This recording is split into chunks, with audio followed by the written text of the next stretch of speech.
প্রত্যেকটা ঘরে ঘরে কোরআনের আওয়াজ তুমি পৌঁছে দাও।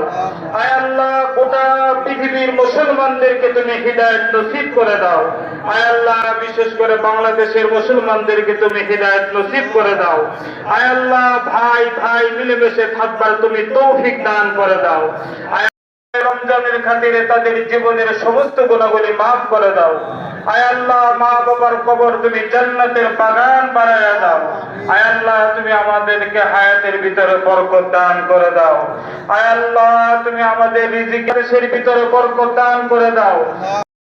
من قبلكم لعلكم تتقون وقال تعالى بسم الله الرحمن الرحيم বাংলাদেশ জামাত ইসলামী সর্বপ্রশাসন শাখা কর্তৃক আয়োজিত আজকের এই ইফতার মাহফিলে সম্মানিত সভাপতি, মঞ্চভূষ্ট জামাত ব্যক্তিবৃন্দ, প্রশাসনের ভাইয়েরা, সাংবাদিক বন্ধুগণ, প্রিয় রোজাদার ভাইয়েরা, আসসালামু আলাইকুম ওয়া রাহমাতুল্লাহি ওয়া বারাকাতুহু।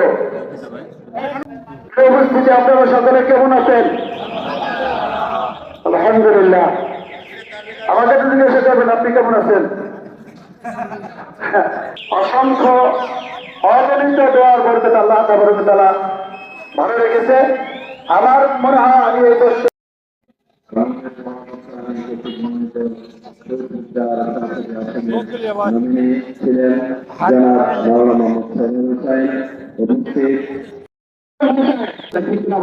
এই রমজান সেই বার্তায় গ্রহণ করে এই ওটাকে যখন আমরা ভয় করি